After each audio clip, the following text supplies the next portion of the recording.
¿Cómo están, hermanos? Espero que todos estén bien. Luz y sal, hermanitos.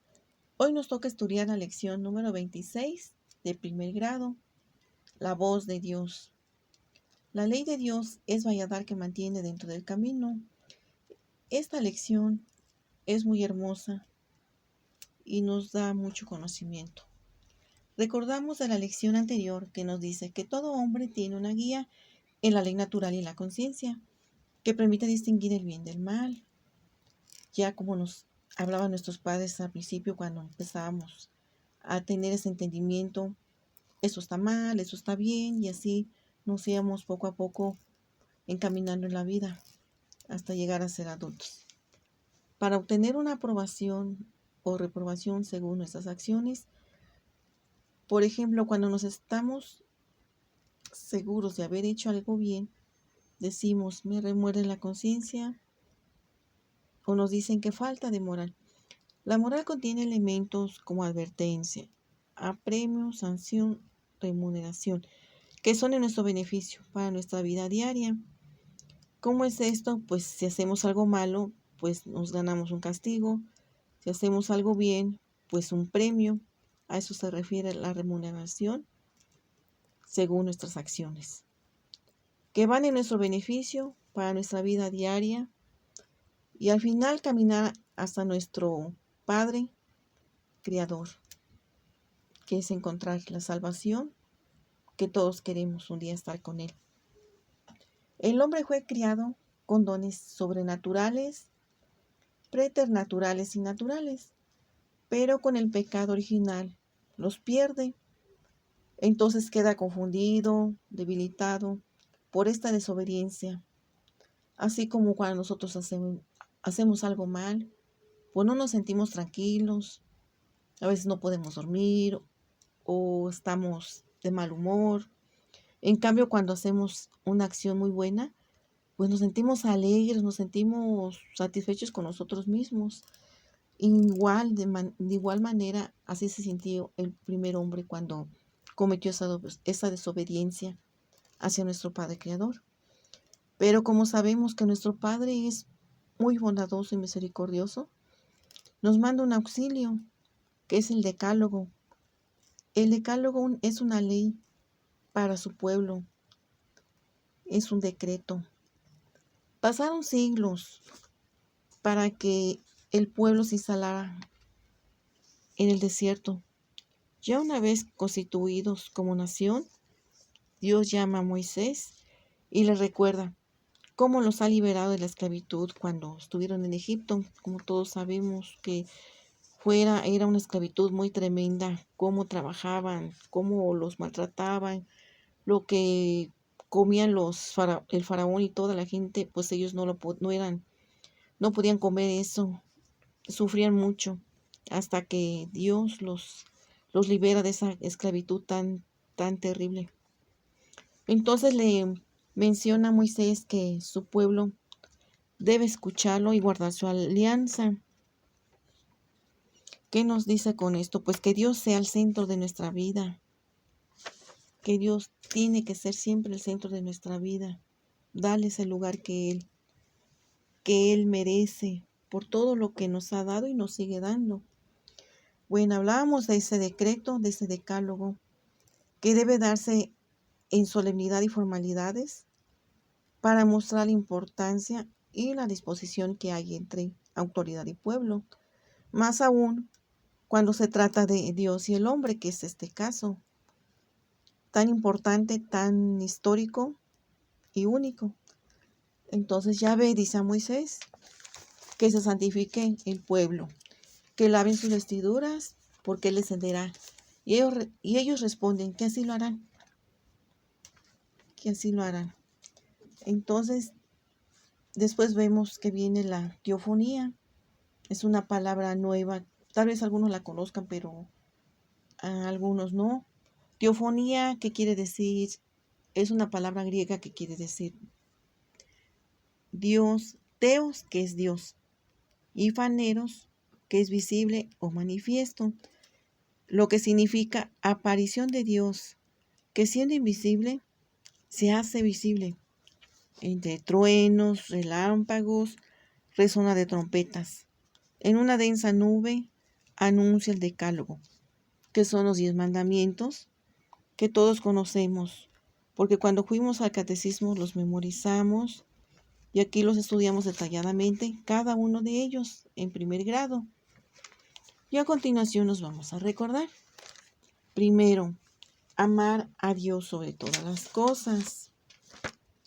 ¿Qué quiere decir con esto? Pues precisamente que Dios va a ser primero, antes que todo, Dios es primero, Dios está en primer lugar. Segundo, no jurar en nombre de Dios en vano. Quiere decir que debemos decir nada más sí o no, porque si le añadimos algo más ya es cosa del enemigo y eso no le agrada a nuestro Padre. 3. Santificar las fiestas, como viene siendo el 25 de diciembre, el Viernes Santo, Corpus Christi, Pentecostés. Son fiestas, entre otras, muy importantes que debemos santificar, guardar esos días. 4. Honrar a nuestros padres. ¿Qué es honrar a nuestros padres? Pues ellos merecen todo respeto y amor. Que últimamente, ¿cómo se está perdiendo ese respeto, ese amor hacia los padres, sobre todo cuando ya son mayores? Entonces hay que rescatar esos valores y que es un mandamiento que nuestro Padre Dios nos está señalando, que debemos honrarlos. Entonces, nuestra misión es precisamente rescatar esto que se está perdiendo. Se está perdiendo mucho ese respeto y amor hacia los padres. Pues nosotros que ya conocemos algo de Dios y de estos mandamientos, pues recomendarles a los jóvenes, a los niños y a los jóvenes sobre todo, que ese mandamiento lo manda nuestro Padre, que debemos ese respeto y amor. 5. No matar. 6. No cometer actos impuros. 7. No robar. 8. No levantar falso testimonio ni mentir.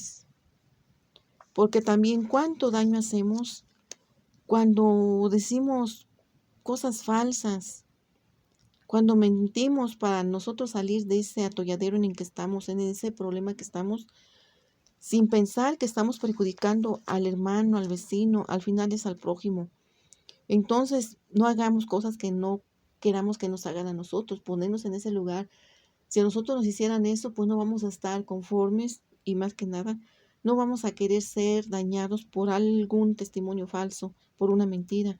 Entonces ahí también mucho ojo de no levantar esos falsos testimonios o hablar por hablar sin tener esas pruebas. Simplemente dejarse llevar porque dijo, tal persona lo dijo, ahora yo lo repito. No, no, no. Tener mucho cuidado de verdad, porque es muy, muy delicado decir cosas que no tenemos las pruebas necesarias. Entonces hay que tener mucho cuidado. 9, no desear la mujer del prójimo. Pues esto está muy claro, ¿verdad? 10, no codiciar los bienes ajenos. Pues eso también igual. Cada quien valorar lo que tenemos. Y si queremos algo más, pues debemos trabajar y lo vamos a lograr, pero no estar maldiciendo, envidiando, que nos dé coraje o enojo que alguien tiene más que uno. No, no, no. Debemos saber valorar lo que tenemos, porque a veces no tenemos más porque tal vez no sea para nuestro bien. A veces pedimos cosas que decimos, no me lo concede Dios, no me lo da, y nos enojamos y no consideramos que si no nos los da es porque todavía no es el tiempo que lo debemos tener, o que eso que pedimos nos va a perjudicar, nos va a hacer algo mal, que no es para nuestro bien, porque Él nos conoce perfectamente y sabe qué es lo bueno para nosotros y es lo que nos permite tener. Bueno, entonces ahí es un pequeño repaso de estos 10 mandamientos. Ahora vamos a ver, también aquí nos menciona que la ley es como un valladar. Como sabemos, un valladar es una valla. Esa valla que es una línea que nos mantiene dentro del camino. como nos menciona en el subtema de esa lección. Nos mantiene dentro del camino. ¿Qué quiere decir? Que nos va a indicar por dónde ir, por dónde caminar. El decálogo es una guía, es un pedagogo que nos enseña por dónde sí, por dónde no. Es un aviso que previene hasta dónde es lícito o ilícito, es decir, permitido o no permitido, determinada acción que impedirá desviarnos. No podemos decir que por confusión, porque ya esa valla nos va a indicar por dónde. No podemos decir que vamos a hacer tal o cual cosa porque no sabemos. Ya tenemos un decálogo escrito, el que nos va indicando lo que debemos hacer o no, lo que está permitido o no, lo que le agrada a Dios sobre todo y lo que le desagrada. Por eso en esa ley natural y la voz de la conciencia también nos está advirtiendo lo que es un desorden, lo que es un pecado y lo que le desagrada a Dios. Y así como nuestros padres terrenales no queremos hacerlos enojar por algo que nosotros hacemos mal, por nuestro mal comportamiento, por nuestra conducta, hacemos lo mejor posible, pues cuanto más debemos hacerlo con nuestro Padre Creador, que nos da todo, que nos ha dado todo, a pesar de desviaciones que hemos tenido a través del pecado y el desorden. Él nos sigue amando, Él nos sigue dando herramientas para llegar a buen camino y un día encontrarnos con Él. Entonces, esta valla nos va a conducir hacia Él, al final, a encontrarnos con Él. También por eso decimos que es un custodio eventual. ¿Por qué se dice que es un custodio eventual? Porque nos va a cuidar mientras llega la plenitud de los tiempos. ¿Cuál es la plenitud de los tiempos? Es cuando Jesús viene ya a habitar entre nosotros los hombres. Cuando Dios envía a su Hijo único, nacido de María, María nuestra Madre. María que nacido bajo la ley, María que responde con un sí a esa invitación que Dios le hace, que sea la madre de su Hijo, que va a ser Dios. Y es nacido bajo la ley. También aquí vemos que Cristo respeta mucho la ley. Cristo siempre va a respetar la ley, desde María, su mamá, y como su padre adoptivo José, porque hacen todo lo que en ese tiempo se acostumbraba. Por ejemplo, la presentación en el templo, la ofrenda de 2 palomas, la circuncisión, todo lo llevan a cabo como ellos dicen, cuando fue el censo, todo ellos lo llevan a cabo. Jesús decía que no había venido a abolir la ley, sino a darle cumplimiento y perfeccionarla. Y así fue. Él nunca se saltó ninguna ley, nada de lo que no estuviera indicado. Siempre llevó a cabo todo lo que la ley indicaba. Ahora también vemos en esta lección que San Pablo compara la vida espiritual con la física. Cuando somos niños, estamos a cargo de nuestros padres o tutor para que nos eduquen, cuiden, protejan, para que al llegar a la adultez podamos tomar buenas decisiones y ser personas de bien. Así en lo espiritual, en la antigua alianza, el decálogo es el valladar que nos guía hasta que Jesús llega y somos adoptados como hijos por nuestro Padre Dios.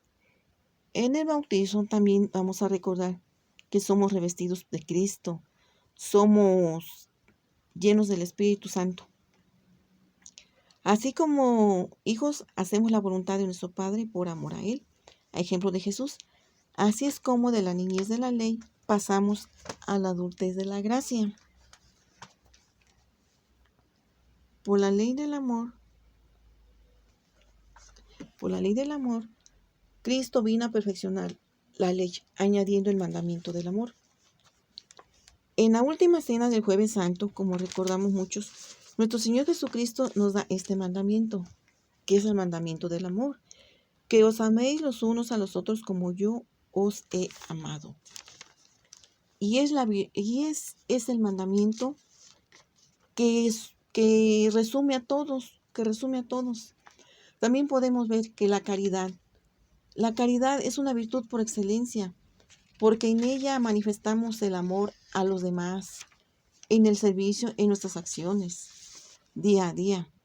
San Pablo también nos dice, con nadie tengáis otra deuda que la del mutuo amor. Así concluimos que la madurez del cristiano es la disposición que tiene para cumplir con el mandamiento del amor. Cristiano maduro es el que cumple el decálogo por amor y no por temor, porque ya Cristo nos ha liberado de la esclavitud del temor. Queridos hermanos, pongamos en práctica este gran mandamiento del amor en nuestra persona, en el prójimo, en nuestros ambientes, para gloria de Dios. Amén.